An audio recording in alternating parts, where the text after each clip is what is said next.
Hallelujah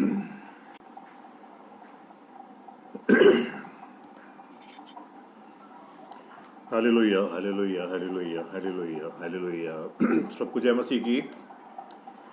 खुदावन के पवित्र नाम में आज की शाम मैं रेवरेंड नवीन हैरिसन देहरादून से आप सबका प्रभु यीशु मसीह की उस सामर्थ्य नाम में मैं आपका स्वागत करता हूं। खुदा का हम एक बार फिर धन्यवाद देते हैं आज के इस मुबारक दिन के लिए। खुदा ने फिर ये मौका दिया कि हम इस चैनल के ज़रिए, हम मसीह मंडली के ज़रिए हम एक साथ मिल सकें। आज की शाम जितने भी लोग हमारे साथ जुड़े हैं आज की आराधना में, हम खुदावन यीशु मसीह के नाम में आप सबका हम स्वागत करते हैं। खुदावन का हम शुक्र करते हैं ख़ास तौर से अपने भाई अनुपम के लिए, अपनी बहन के लिए, जो उन्होंने ये मौका दिया हमको कि हम सब मिल के खुदा के कलाम को इस चैनल के ज़रिए हम बांट सकते हैं। और खुदा उनको बहुत आशीष दे। ये एक बहुत बड़ी सेवकाई है जो उन्होंने शुरू की है, और खुदा ये कलाम को आगे बढ़ाना, जैसा खुदा का कलाम कहता है, कौन जाएगा कौन जाएगा, प्रभु का दास कहता है प्रभु तू मुझको भेज मैं जाऊँ वहाँ। हम धन्यवाद देते हैं परमेश्वर को भाई अनुपम के लिए, उनकी सेवकाई के लिए। खुदा इस सेवकाई को और आगे बढ़ाए, बहुत से लोग इस सेवकाई के द्वारा लाभान्वित हो सकें, लाभ उठा सकें। आज की शाम हम खुदा के नाम में इकट्ठा हैं। इससे पहले कि हम आराधना में हम आगे बढ़ें, हम परमेश्वर को धन्यवाद देते हैं आज के समय के लिए। खुदा उनका शुक्र करते हैं। हम गुजरे हफ्ते प्रभु ने संभाला, संडे की आराधना में हम लोग गए, खुदा के कलाम को सुना हमने, खुदा के कलाम को समझा हमने, और खुदा उनका शुक्र करते हैं उस पवित्र आत्मा की सामर्थ के लिए जिसने हमारी अगुवाई की है, हमको स्वस्थ रखा है अभी तक, और आगे भी परमेश्वर का वादा कि दुख में दुनिया के अंत तक तुम्हारे साथ हूँ। तो आज की शाम एक बार फिर मैं अपने परिवार के साथ आप सबका मैं स्वागत करता हूँ, और मुझे विश्वास है कि जितनी देर भी हम अपना समय परमेश्वर की संगति में बिताएंगे, ये समय हमारे लिए बहुत आशीष का समय होगा। और खुदावन हम नहीं जानते कि आज कौन सी आशीष हमको अपने कलाम के ज़रिए हमको देना चाहता है। तो इसलिए हम अपने सब ध्यानों को हटा दें, अपने मोबाइल स्विच हम परमेश्वर के साथ जोड़ लें, खुदा के साथ जोड़ लें मोबाइल को, अपने दिल को, अपने दिमाग को, ताकि परमेश्वर का कलाम आज जो भी हमसे बातचीत करता है वो कलाम हमारे जीवन के लिए एक आशीष का कलाम बन जाए। आइए इससे पहले हम आराधना में आगे बढ़े, हम प्रार्थना करें।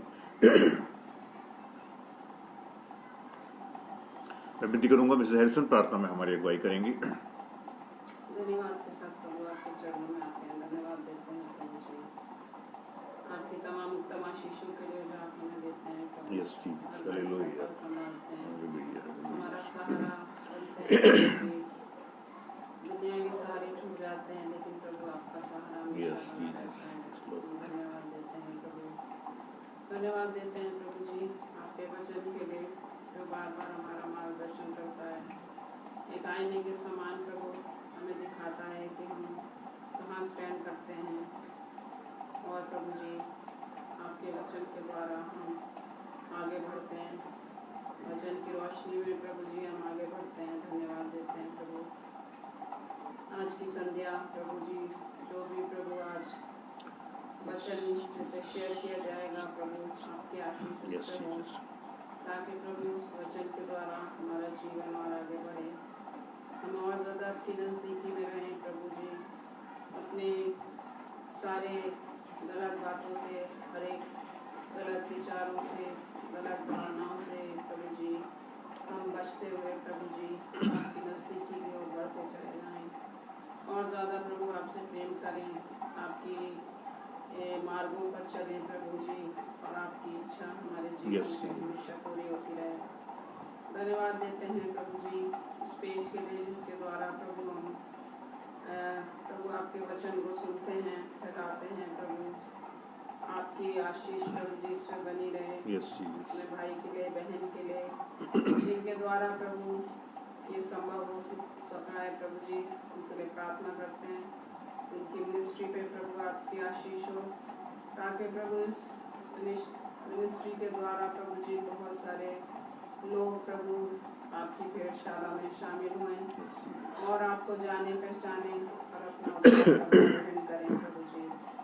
प्रार्थना करते हैं प्रभु जितने भी लोग प्रभु आज इससे जुड़े हुए हैं, और जो भी प्रभु जी आपके वचन को फैलाते हैं प्रभु जी, उन सब के लिए प्रार्थना करते हैं। सबके जीवन के द्वारा प्रभु जी, उनके विचारों के द्वारा प्रभु और ज़्यादा लोग प्रभु आपके नज़दीकी में आए, आपको जाने पहचाने, और प्रभु जी अपने जीवन को प्रभु आपके हाथों में देने वाले। Yes Jesus, yes Lord. प्रार्थना करते हैं जो भी हम गीत को गाते हैं प्रभु जी, आपके वचन में से आपके दास के द्वारा सुनते हैं, उस पर आपकी आशीष हो। और प्रभु इस वचन के द्वारा प्रभु जी बहुत सारी आत्माएं बचाई जाएं। Yes Lord. सारा आदर महिमा आपको देते हुए प्रार्थना आपके पवित्र ऊंचे नाम के नाम में। आमीन। हम आज की संध्या काल हम आज विशेष रूप से हम उन लोगों को याद करेंगे जो इस समय मौसम बहुत ख़राब है, वायरल फैल रहा है, बुखार फैल रहा है, डेंगू फैल रहा है और काफ़ी लोग बीमार हैं। तो हम उनको अपनी विशेष प्रार्थना में आज की संध्या काल याद रखेंगे कि जो लोग हमारे बीमार हैं, बुखार है, खुदा उनको चंगाई दे, अपने लहू में उनको कवर करे ताकि वो उस तमाम इस मौसम की खराबी से शिफा पा सकें। आइए आगे बढ़ते हुए खुदा की तारीफ में हम एक गीत गाएंगे और बहुत सुंदर गीत है ये। हम जानते हैं प्रभु यीशु मसीह ने अपना लहू हमारे लिए बहा दिया ताकि उसके लहू बहाने के द्वारा हम चंगे हो सकें, उसके लहू बहाने के द्वारा हम उद्धार पा सकें और उस अनंत जीवन को प्राप्त कर सकें। ये कुछ इसी तरह का ये गीत है, बार बार बहा लहू यीशु का, तेरी शिफा के लिए, मेरी शिफा के लिए। बार बार बहा लहू यीशु का, तेरी शिफा के लिए, मेरी शिफा के लिए।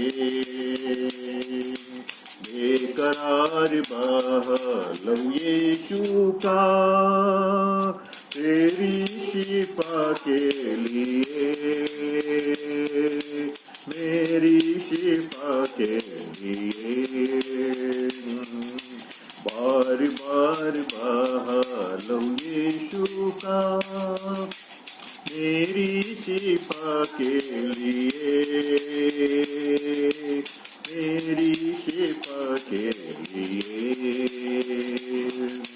माथे से टपका नैन आबाद हो, चेहरे से टपका रूह आबाद हो, रूह आबाद हो।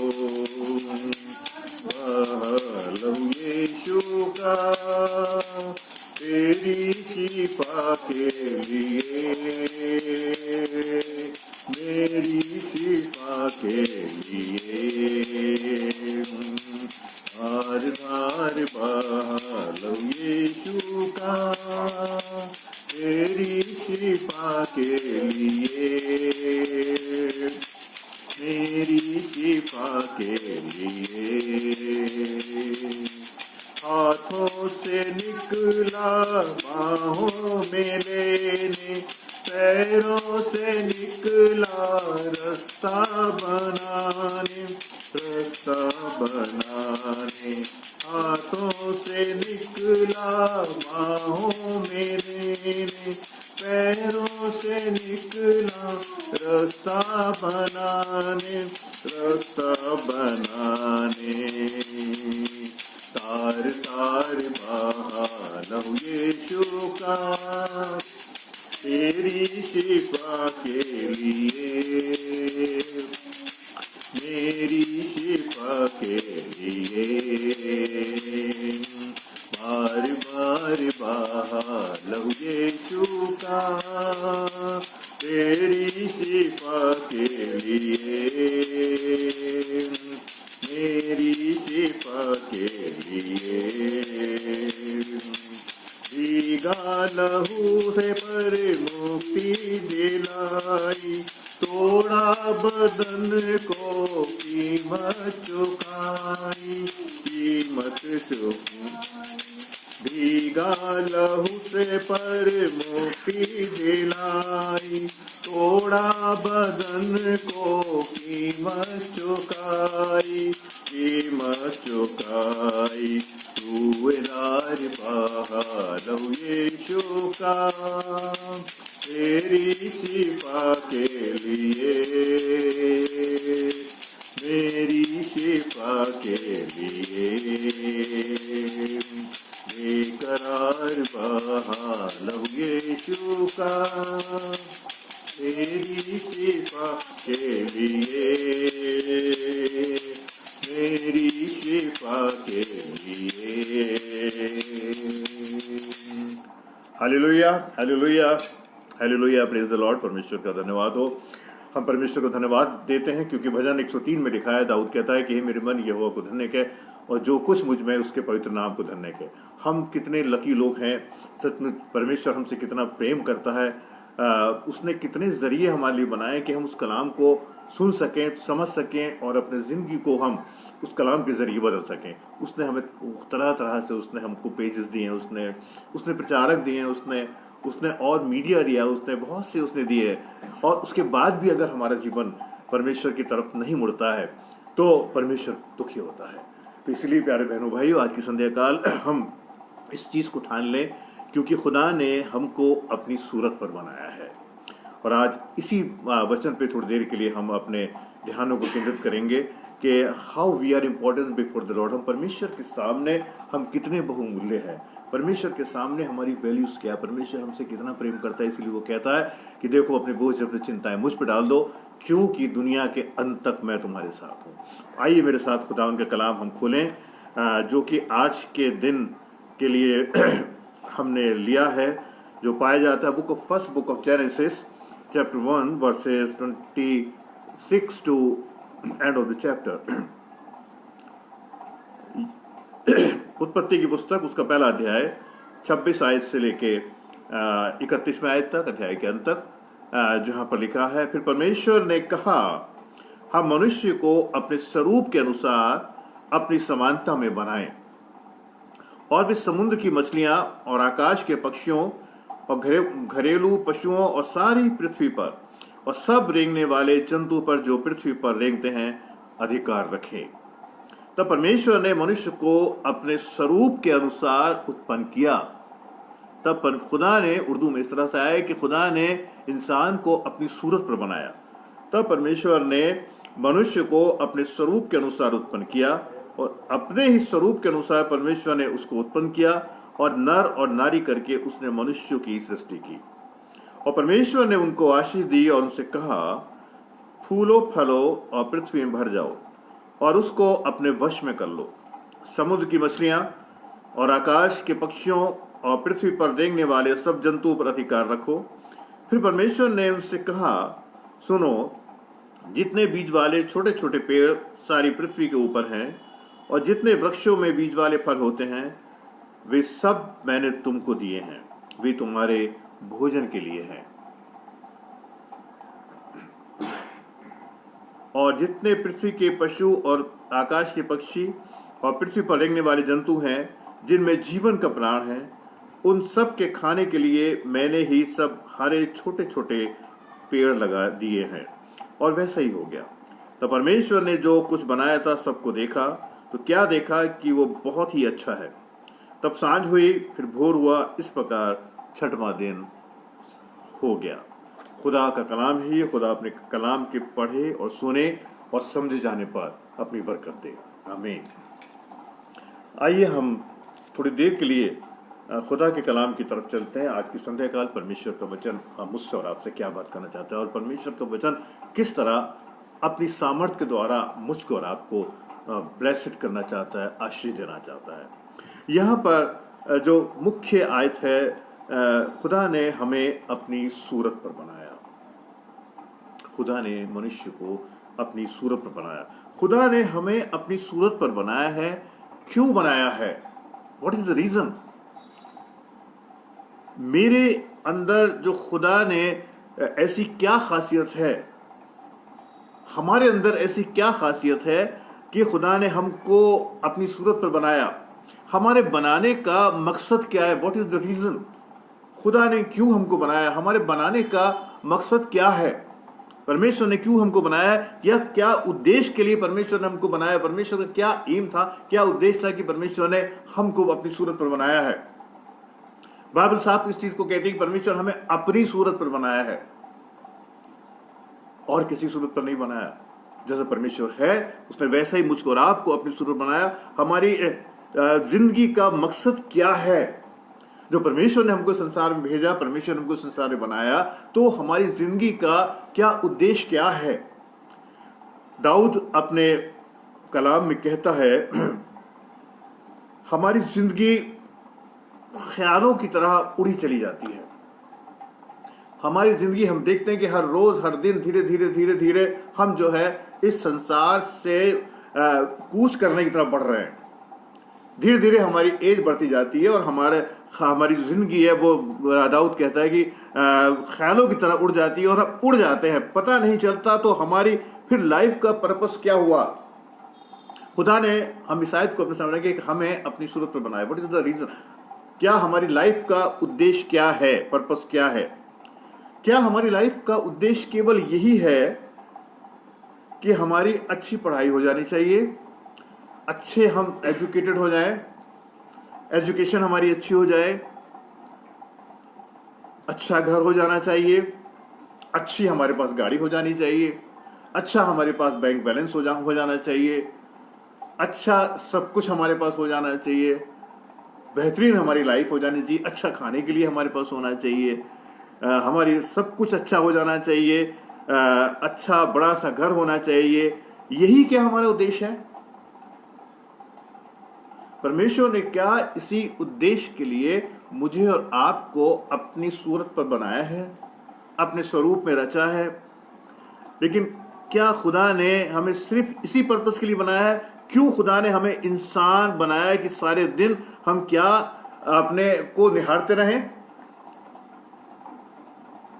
क्या हम सारे दिन अपने को और अच्छा बनाते रहें, अपने फिगर को अच्छा बनाते रहें, अच्छा हम खूबसूरत हैं, हम इस चीज पे घमंड करें, या सिर्फ हम ब्यूटी पार्लर जाके अपने आप को और हम अच्छा दिखार सकें।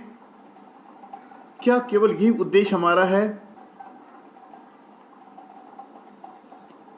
इसके पीछे भी तो कुछ खुदा ने हमसे एक्सपेक्ट की है हमारे बनाने के लिए। परमेश्वर के बनाने का हमारा कुछ उद्देश्य है। हम कुछ गुण, कुछ क्वालिटी परमेश्वर ने हमें हमारे अंदर रखी है जो हमको महसूस करनी है।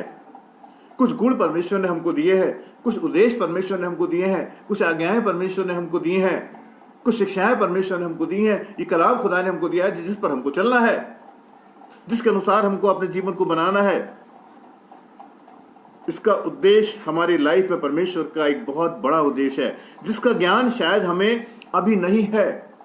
हम परमेश्वर के उद्देश्य को नहीं समझ पाते। हम संसारिकता में जीते रहते हैं, हम संसारिकता में भागते रहते हैं। लेकिन परमेश्वर ने क्यों हमको संसार में भेजा है कि हमने इस चीज को कभी भी सीरियसली अगर लिया है तो हमारा जीवन बदला है, तो हम जीवन में आत्मिक रूप से आगे बढ़े हैं। लेकिन अगर हमने इसको बहुत लाइटली लिया कि हमारे संसार में आए और बस ठीक है, हम अपने पढ़े लिखे, eat drink and happy and merry, और हमारा जीवन समाप्त हो गया। नो प्यारे बहनों भाइयों, हमको इसका ज्ञान नहीं है, हम उस पर अमल नहीं करना चाहते। जो परमेश्वर ने हमको आज्ञाएं दी, कहीं ना कहीं वो आज्ञाएं हमारे जीवन में हमसे टूट जाती हैं। कहीं ना कहीं हम उसमें स्किप कर जाते हैं, स्लिप हो जाते हैं, पर हम उस पर अमल नहीं करते। शायद हम डरते हैं। खुदा ने जब इब्राहिम से कहा कि मैं तुझे बरकत दूंगा और ऐसी बरकत दूंगा कि तू सब जातियों का मूल पिता होगा। खुदा ने इब्राहिम से कहा कि तू जातियों का मूल पिता होगा।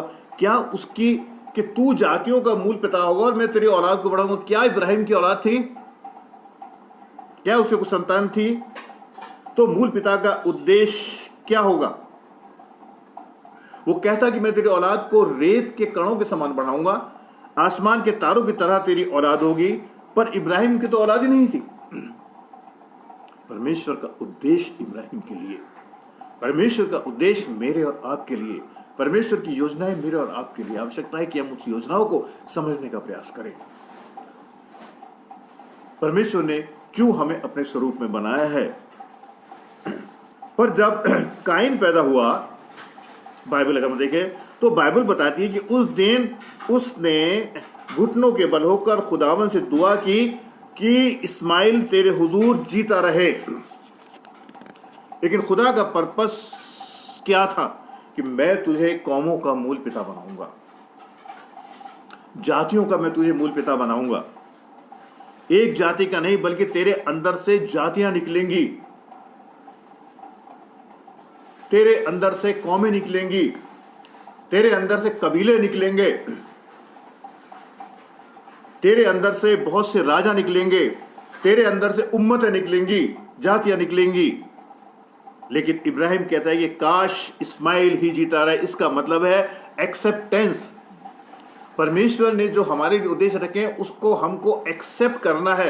एक्सेप्टेंस हमको हमारे जीवन में होनी चाहिए। कभी कभी ये हम एक्सेप्टेंस हमारे जीवन की कम हो जाती है। जो परमेश्वर की योजनाओं को जो परमेश्वर हमारी रखी है वो धीरे धीरे हमारे जीवन में कम हो जाती है। हम परमेश्वर की आज्ञाओं को एक्सेप्ट करना नहीं चाहते।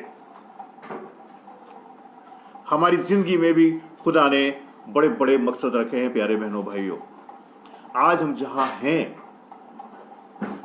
जो आशीषें हमारे पास हैं, वो हमारे स्वयं के प्रयास नहीं है, हमारे स्वयं के एफर्ट्स नहीं है, लेकिन परमेश्वर की बरकत हमारे जीवन पे है। तब उन प्रयासों को अचीव करने में हम अपने जीवन में सफल हुए हैं। Hallelujah, hallelujah. खुदा ने बड़े बड़े मकसद हमारे जीवन रखे। हमें बेकार में परमेश्वर ने इस दुनिया में नहीं भेजा कि हमारे आने का कोई उद्देश्य नहीं है, लेकिन हमारे आने का उद्देश्य है। जब हमें खुदा ने अपने स्वरूप में पैदा किया है तो हमारे जीवन का एक बड़ा उद्देश्य खुदा के लिए है। एक बहुत बड़ा उद्देश्य हमारे जीवन के खुदा के लिए है। नबियों के बारे में हम देखते हैं, मेजर प्रॉफिट, माइनर प्रॉफिट्स के बारे में देखते हैं, प्रेरितों के बारे में देखते हैं, यीशु मसीह के चेलों के बारे में देखते हैं कि उनके जीवन का जो उद्देश्य था उन्होंने उसको समझा। परमेश्वर की आवाज को उन्होंने सुना, परमेश्वर के वचन को उन्होंने सुना, परमेश्वर के वचन को उन्होंने एक्सेप्ट किया। उन्होंने जो परमेश्वर ने उनके लिए उद्देश्य रखा था उन्होंने उसको एक्सेप्ट किया। एक्सेप्टेंस उनके जीवन में थी, जो कि शायद आज हमारे जीवन में परमेश्वर जब हमें कोई आज्ञा देता है वो शायद हम उसको एक्सेप्ट नहीं करते। बहुत सी बार हम उसको इग्नोर कर देते हैं और वहीं से हम बहुत सी बार आत्मिक रूप से हम कमजोर होते चले जाते हैं। क्या हमने परमेश्वर के उद्देश्य को हमने एक्सेप्ट किया है? अगर किया है या नहीं, अगर किया है तो बहुत अच्छी बात। लेकिन इब्राहिम के बारे में हम यहां पर देखते हैं, इब्राहिम ने भी एक्सेप्ट नहीं किया। उसने इस चीज को एक्सेप्ट किया। उसने कहा कि इस्माइल को जिंदगी मिले। परमेश्वर उसको एक ब्लेसिंग दे रहा है, लेकिन एक्सेप्टेंस यहां हम देखते हैं हमको उसके जीवन में दिखाई नहीं देती है। लेकिन फिर खुदा ने इब्राहिम को रिमाइंड कराया, उसने एक रिमाइंडर उसको दिया, you have to accept my aim, मेरे उद्देश्य को तुझे एक्सेप्ट करना है। और खुदा ने उसको रिमाइंड कराया, उसको रिमाइंडर दिया कि आसमान के सितारे देख, जमीन की रेत देख, इसकी तरह से तेरी औलाद मैं बढ़ाऊंगा, इसे ऊपर तक आसमान पे। परमेश्वर ने एक वादा उससे किया, परमेश्वर ने एक वाचा उससे बांधी, उसको विश्वास दिलाया कि मैं ऐसा करूंगा, और खुदा ने ऐसा किया। आज दुनिया में इस्लाम मजहब में सारे बहन भाई कहते हैं कि हम इब्राहिम की नस्ल हैं। यहूदी की बात करें तो वो भी कहते हैं कि हम इब्राहिम की नस्ल हैं। अगर हम मसीहों की बात करें तो हम मसीह भी कहते हैं कि हम इब्राहिम की नस्ल हैं, इब्राहिम की संतान है, इब्राहिम हमारा मूल पिता है। प्यारे बहन, तो इब्राहिम कहां है? Where is Ibrahim? इब्राहिम कहां है? क्या इब्राहिम दुनिया में है? परमेश्वर ने हमको अपनी सूरत पर बनाया, अपनी शक्ल पर बनाया इंसान को। आज 4000 साल हो गए, पर इब्राहिम प्यारे बहनों भाइयों इस दुनिया में नहीं है। दुनिया के अंदर होना ना होना इससे इस बात का मतलब नहीं है कि वो दुनिया में नहीं है। इब्राहिम है या नहीं, आज हमारी आयु कितनी है? 60, 70, 80 साल, बल से बल कर 80 वर्ष हो जाए, क्या उसके बाद भी हम दुनिया में रहते हैं? एक निश्चित आयु हमारी निर्धारित कर दी गई है, उसके बाद हमको इस संसार को छोड़ के जाना है, इस शरीर को छोड़ना है। इब्राहिम इस संसार से रहलत कर गया, इस संसार से चला गया, इस संसार से खत्म हो गया, पर क्या इब्राहिम की नस्ल इस संसार से खत्म हो गई? हालेलुया। क्या इब्राहिम की नस्ल भी संसार से उसके साथ चली गई? हम इस संसार से चले जाएंगे, खत्म हो जाएंगे, बढ़ जाएंगे, पर क्या हमारी नस्लें इस संसार में नहीं रहेंगी? रहेंगी। तो फिर पर्पस तो है हमारे जीवन का, उद्देश्य तो है। क्यों हमारी नस्लें रहेंगी यहां पर? इसलिए ताकि हम परमेश्वर के उस उद्देश्य को पूरा कर सके जो परमेश्वर ने मेरे और आपके लिए संसार में रखा है। खुदा ने हमें एक खास उद्देश्य के लिए पैदा किया ताकि हम अपनी जनरेशन के लिए कोई खास काम हमारे ऊपर खुदा ने दिया है जिसको हम पहचान नहीं रहे हैं। आज हमारे फोरफादर संसार में नहीं है, लेकिन कुछ उनके योजनाएं थी, कुछ उनका दर्शन था, कुछ उनकी बातें थी जो दुनिया में लोग पूरी करते हैं, उनकी नस्लें पूरी करती हैं। हम डर रहे हैं। इब्राहिम खुदा को रिसीव नहीं कर रहा था, डर रहा था कि हम भी बहुत सी बार अपनी जिंदगी में खुदा की बातों को लेते नहीं हैं। हम डर जाते हैं, हम उसकी आज्ञाओं पर चलना नहीं चाहते। जिस तरह हम देखते हैं, लूत के बारे में देखते हैं, उसकी पत्नी के बारे में देखते हैं, उसने परमेश्वर की आज्ञा को रिसीव नहीं किया। उसने परमेश्वर के जो उद्देश्य था उसके लिए उसने उसको रिसीव नहीं किया। वो नमक का खंभा बन गई। हम उसी तरह से हम मूसा के बारे में देखते हैं, हम नूह के बारे में हम देखते हैं। उस समय उन्होंने परमेश्वर की जो मैसेज था उसको उन्होंने एक्सेप्ट नहीं किया, उसको रिसीव नहीं किया। परमेश्वर ने बार बार उनको रिमाइंड कराया, नूह के टाइम में रिमाइंड कराया। नूह ने परमेश्वर की उस आज्ञा को, उस उद्देश्य को संसार में आने के, उसने उसको एक्सेप्ट किया और वो बचाएगा, उसका परिवार बचाएगा। एलिया के बारे में हम देखते हैं, एलिया उठा लिया गया, उसने परमेश्वर की आज्ञा को उसने एक्सेप्ट किया। हम भी बहुत सी बार अपनी जिंदगी में खुदा की बातों को लेते नहीं हैं, उसके मुताबिक काम नहीं करते, जबकि खुदा ने हमारी जिंदगी के लिए बड़े बड़े मकसद रखे हैं। खुदा उन मकसद को पूरा करने के लिए हमको सामर्थ देता है। इसीलिए पौलुस कहता है, जो मुझे सामर्थ देता है मैं उसमें सब कुछ कर सकता हूँ, सब कुछ कर सकता हूँ। लेकिन हम अगर आज हमारी तनख्वाह बढ़ जाए तो हम खुश होते हैं, आज हमारी सैलरी बढ़ जाए, जहाँ भी हम जॉब करते हैं तो हम बहुत खुश होते हैं। हमारे पास मकान हो तो हम उसी में बहुत सी बार उसी घमंड में हम जीते रहते हैं। वो खुशी हमारे जीवन में बढ़ती चली जाती है। खुदा के मकसद को हम भूल जाते हैं। लेकिन बाइबल इस चीज के लिए हमको साफ करती है, जितनी भी उसके राज धर्म की खोज करो सब वस्तुएं तुम्हें मिल जाएंगी।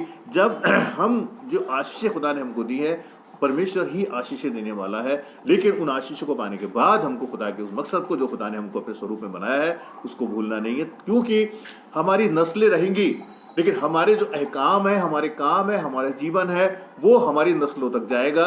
और जैसा हमने जीवन जिया है आगे उसके अनुसार ही हम उसका प्रतिफल पाएंगे। प्यारे बहनों भाइयों, खुदा के मकसद को भूल जाना।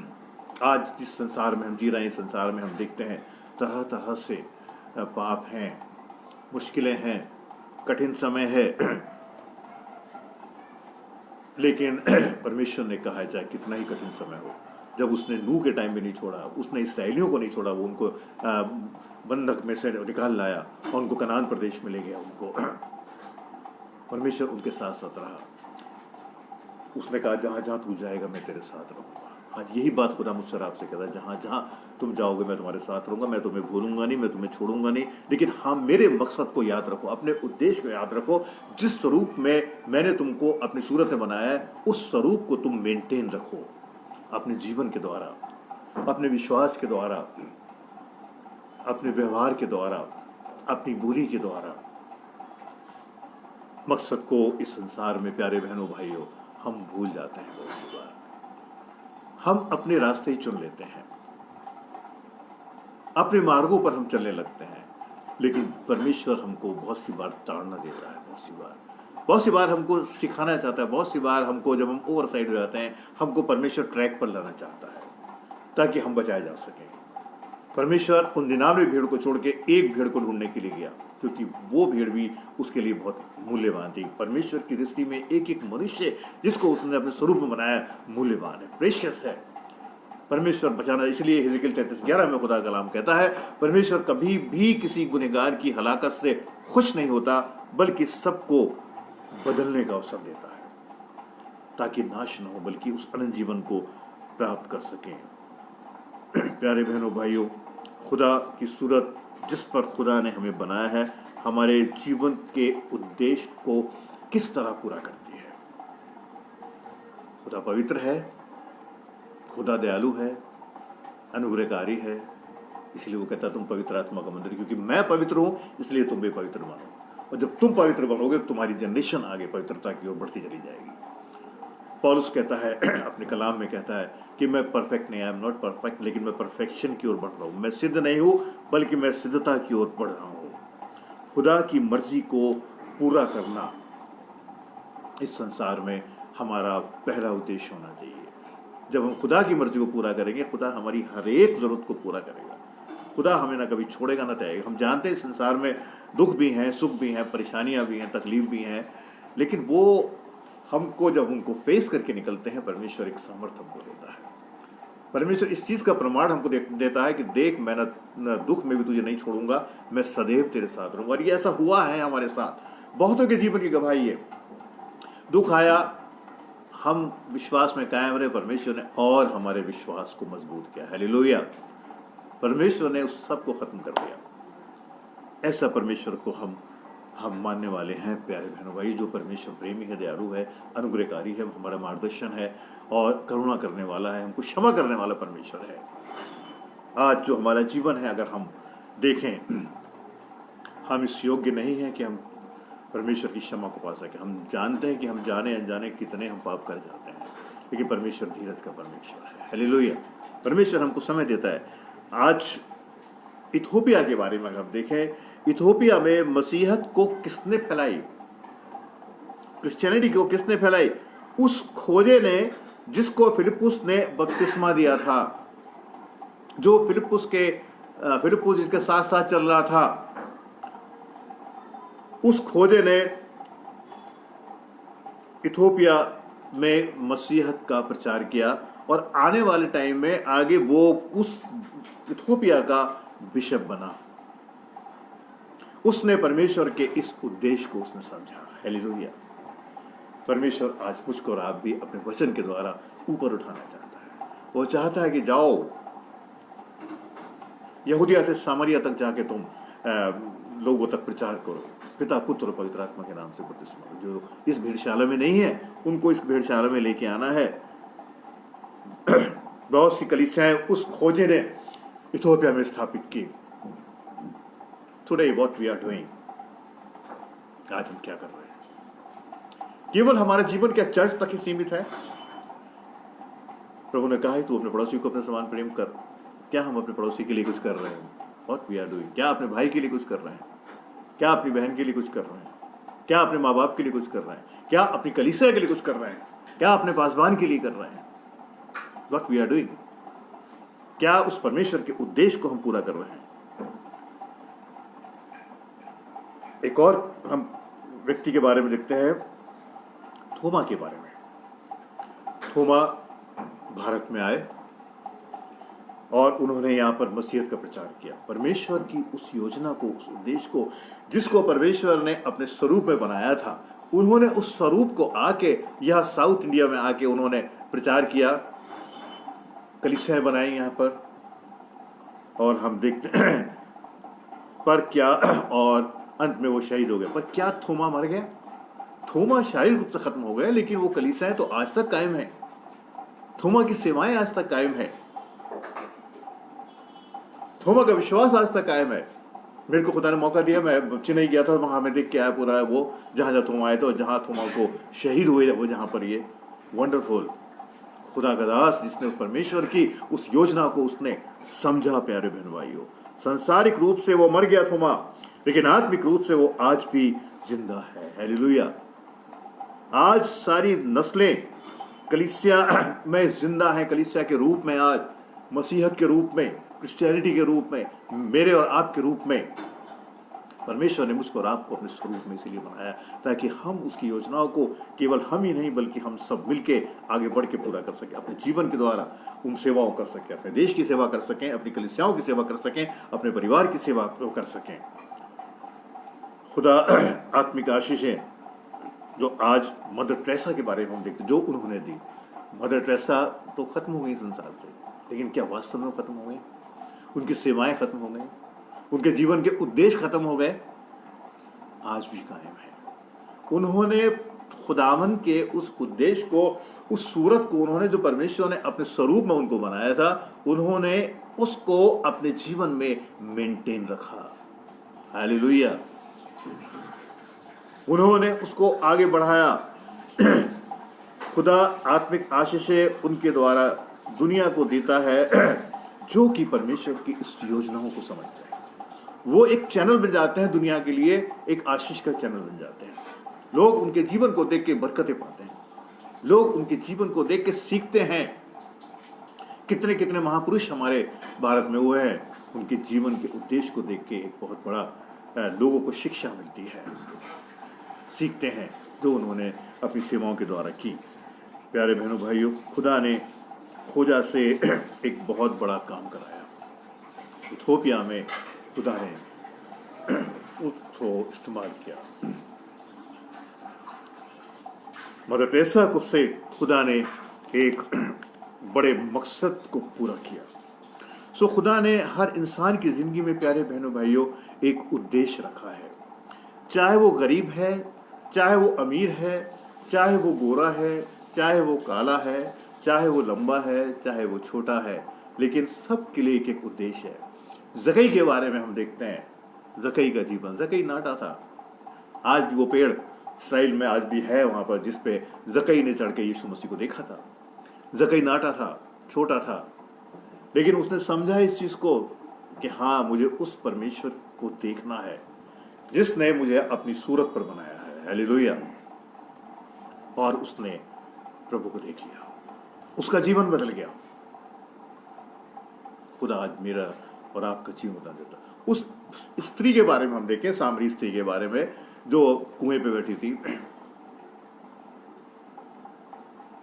उसका जीवन बदल गया।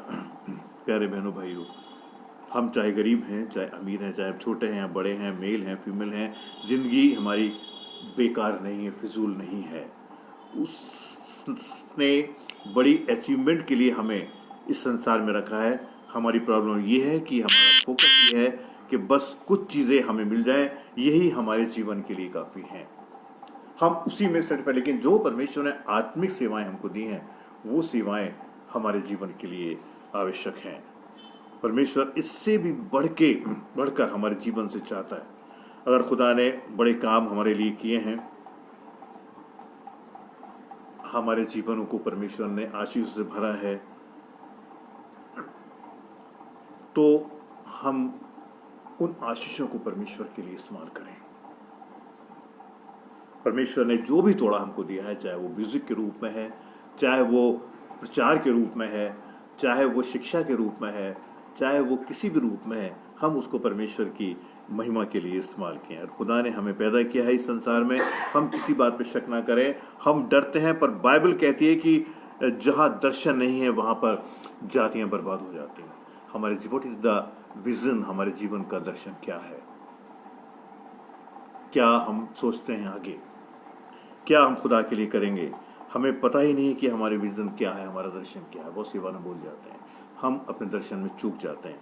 प्यारे बहनों भाइयों, हमारा दर्शन क्या है, हमारे जीने का उद्देश्य क्या है, हमारा निशाना क्या है, व्हाट इज द टारगेट, हमारे जीवन का टारगेट क्या है। पौलुस कहता है कि मैं अपने निशाने की तरफ दौड़ा चला जाता हूँ और मैंने उस जीवन के मुकुट को पा लिया है।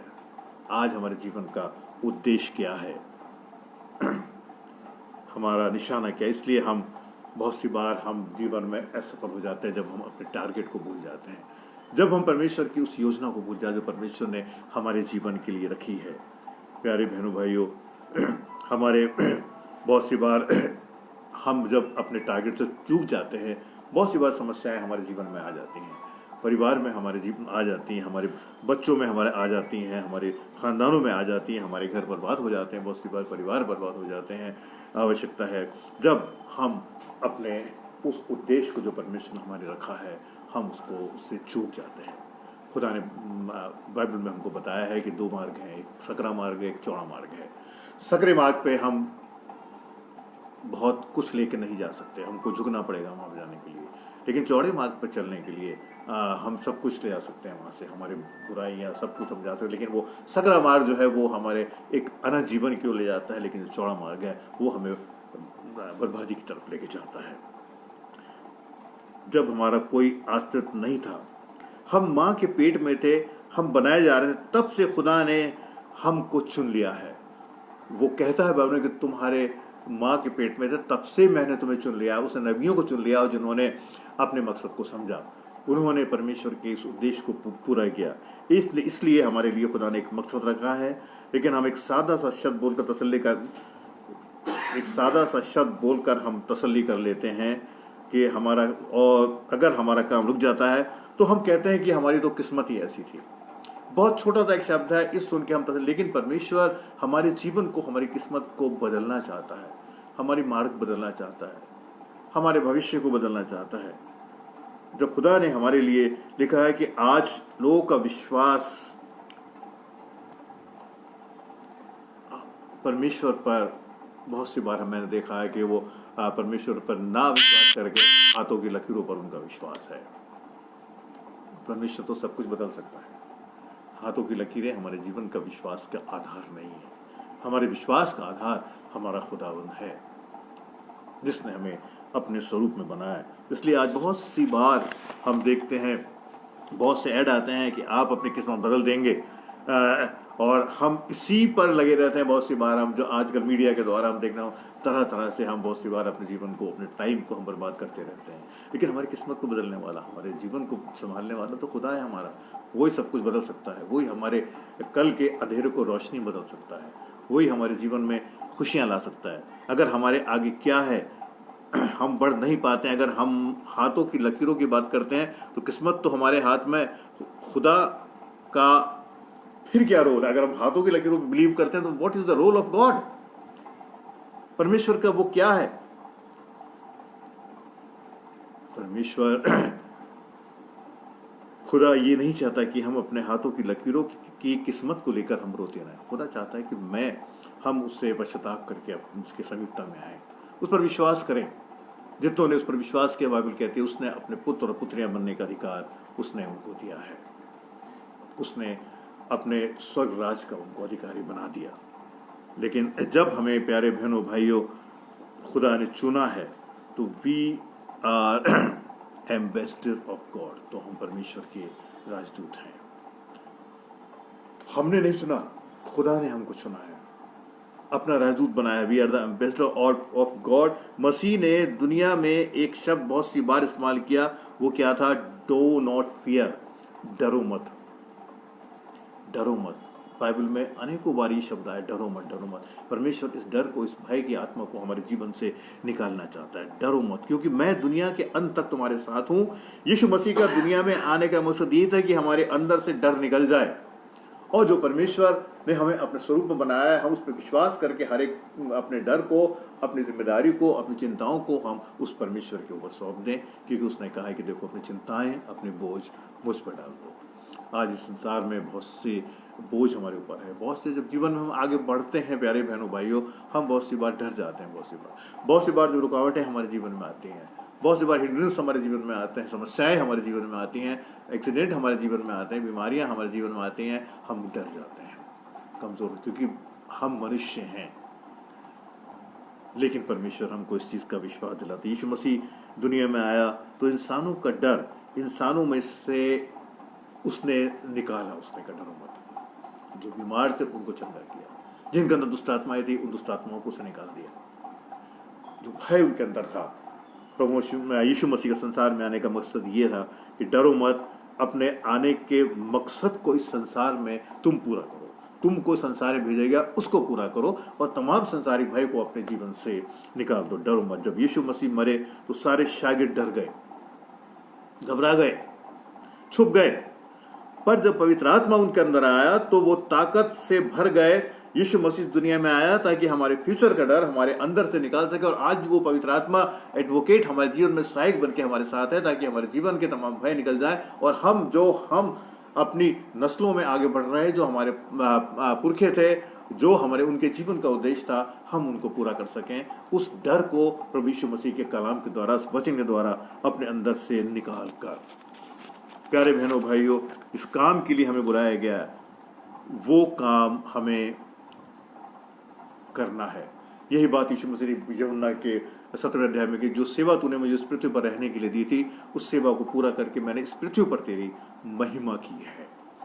आज परमेश्वर चाहता है कि उन सेवाओं को जो परमेश्वर हमको दिए, बिना डर के, बिना हिचक के, उस बात को याद करते हैं कि परमेश्वर ने हमें, मुझे और आपको अपने स्वरूप में बनाया, परमेश्वर हमारे साथ है, परमेश्वर हमारा रक्षक है, परमेश्वर हमारा प्रोटेक्टर है। हम इस चीज़ को अपने जीवन में सदैव याद रखें और उन सेवाओं को जो खुदा ने उद्देश्य हमारे जीवन के रखें, हम उनको पूरा कर सकें। खुदा की शक्ल हमारी शक्ल, हम इसलिए इंसान है कि ये हमारी शक्ल खुदा की शक्ल है, तो हमारा जीवन ही परमेश्वर के अनुसार होना चाहिए। इसलिए प्रभु की प्रार्थना में उसे कहता है, जिस तरह तेरी इच्छा स्वर्ग में पूरी होती है, उस तरह तेरी इच्छा पृथ्वी पर ही पूरी हो। स्वर्ग में परमेश्वर की इच्छा पूरी होती है, सब कुछ पवित्र है वहाँ पर, वहाँ कुछ अपवित्रता नहीं है, वहाँ प्रेम है, वह परमेश्वर की तारीफ है, हालेलुया, प्रेज द लॉर्ड है। और इस पृथ्वी पर परमेश्वर की इच्छा को कौन पूरा करेगा? वो मैं और आप पूरा करेंगे। हाँ, जब बच्चे कुछ शैतानी करते हैं या उधम करते हैं तो माँ अपने बच्चों को डराती है, तो वो डराती है कि दैट प्रॉब्लम है। Hallelujah, hallelujah, hallelujah, praise the Lord, hallelujah.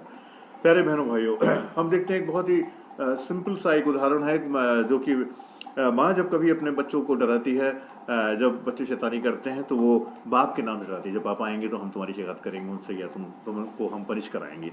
लेकिन हम जब देखते हैं जब बाप घर पे आता है तो बच्चे बाप से लिपट जाते हैं और बाप उनसे प्रेम करने लगता है। तो यही बात यीशु मसीह मुझको और आपको सिखाना चाहते हैं कि हम क्यों डरें जब हमको गले से लगाने वाला प्रभु हमारे साथ है। इस संसार के सारे डर उसने हमसे प्यार किया, उसने हमको अपने गले से लगा लिया कि मैं तुम्हारे पास आया हूँ। प्रभु कहता है कि तुम मेरे पास नहीं आए। प्यारे बहनों भाइयों, मैं तुम्हें ढूंढने और बचाने आया हूँ। हालेलुया, मैं तुम्हें ढूंढने और बचाने। तो इंसान में खुदा था और है, और हमारे जीवनों का मकसद क्या है? खुदा ने हमको अपनी शक्ल पर बनाया, तो दूसरों को भी खुदा की शक्ल पर हम बनाएं। अगर किसी का जीवन परमेश्वर के अनुसार नहीं है तो दिस इज आवर ड्यूटी, ये एक मसीहत के नाते, एक मसीह जीवन होने के नाते ये हमारी जिम्मेदारी है कि हम उसको भी परमेश्वर के वचन के अनुसार आगे संभालने का प्रयास करें। खुदा का कलाम कहता है कि बुराई को बुराई से नहीं, बल्कि पौलुस कहता है कि भलाई से जीतो। और यही खुदावंद यीशु मसीह का हमारे जीवन में मकसद था। हमें खुदा नरक में नहीं भेजना चाहता, वो हमको स्वर्ग में भेज देता। वो इसलिए कहता है कि मैं जाता हूँ ताकि तुम्हारे लिए जगह तैयार करूँ, ताकि जहाँ मैं हूँ वहाँ तुम भी रहो। परमेश्वर का प्रेम कभी ख़त्म होने वाला नहीं है, कभी कमज़ोर होने वाला नहीं है, कभी हमको छोड़ने वाला नहीं है, बल्कि सदैव साथ रहने वाला प्रेम है। इसलिए जो हम इस चीज़ को याद रखें आज की संध्या काल, जो खुदा ने हमको अपनी सूरत पर बनाया है, जो उद्देश्य हमारा है इस जीवन में जीने का, एक मसीह होने के नाते, एक विश्वासी होने के नाते, हम उस उद्देश्य को पूरा करें, उस वचनों को पूरा करें, उन वाउस को पूरा करें, उन प्रतिज्ञाओं को पूरा करें जो हमने परमेश्वर से की हैं। उन प्रतिज्ञाओं में हम पीछे ना हटें, जो हमने चर्च में ली हैं, जो हमने खुदा के साथ ली हैं। वो प्रतिज्ञाएं जब हमारे जीवन में हम उनको पूरा करते हैं, परमेश्वर हमारे जीवन को फलवंत करता है, हमारे घरों को फलवंत करता है, हमारे परिवारों को फलवंत करता है, हमारे बच्चों को फलवंत करता है। एक बार फिर मैं धन्यवाद देता हूँ परमेश्वर का आज की संध्या के लिए। मैं धन्यवाद देता हूँ इस समय विशेष रूप से अपने भाई अनुपम के लिए, सत्रा शबनम के लिए, जिन्होंने ये समय दिया कि हम खुदा के कलाम को बांट सके। हम तो टूटे बर्तन हैं, परमेश्वर लेकिन टूटे बर्तनों को इस्तेमाल करता है। हम कुछ नहीं जानते, लेकिन परमेश्वर जब हमको इस्तेमाल करता है तो परमेश्वर ही हमको सामर्थ्य देता है, ताकि हम जो भी प्रचार करें, जो भी हम खुदा से सीखने का प्रयास करते हैं, जो कुछ भी खुदा ने हमको दिया है वो हम आप तक पहुंचा सकें, ताकि हम सब मिलके खुदा के इस राज्य को हम आगे बढ़ा सकें, लोगों को बचा सकें। जो लोग कमज़ोर हैं, लाचार हैं, उनको सामर्थ्य बना सके, जो विश्वास में कमज़ोर है उनको और मजबूत बना सके। परमेश्वर का धन्यवाद देते हैं। खुदा आपको इस कलाम के ज़रिए बहुत सी बरकत दे, आपको संभाले और हमेशा आप परमेश्वर के विश्वास में और सामर्थ्य में आगे बढ़ते चले जाएं। एक बार फिर मैं आप सबको धन्यवाद देता हूँ जितने लोग आज मेरे साथ जुड़े। खुदा आप सबको आशीष दे, खुदा आपको संभाले, रात भर आपका निगहबान हो और कल खुदा एक और नए दिन की रोशनी के साथ हम उठें और परमेश्वर को धन्यवाद दे सके। प्यारे बहनों भाइयों, मैं एक बार फिर आप सबको जय मसीह करता हूँ। Good night, thank you so much, God bless you. परमेश्वर आपको आशीष दे। आइए इससे पहले हम आज के समाप्ति पर चले, प्रभु की प्रार्थना हम एक साथ बोलेंगे। आए हमारे बाप, तुझे आसमान पर है, तेरा नाम पाक माना जाए, तेरी बादशाहत आए, तेरी मर्जी आसमान में पूरी होती है वैसे ही ज़मीन पर भी हो। हमारी रोज़ की रोटी आज हमें दे, जिस तरह अपने कसूर वालों को माफ़ करते हैं तो भी हमारे कसूरों को माफ़ कर, हमें आज़माइश में न डाल बल्कि बुराई से बचा, क्योंकि बादशाहत, कुदरत, जलाल हमेशा तेरे हैं। आमीन। सबको जय मसीह की। Good night. खुदा आपको बरकत दे। आमीन।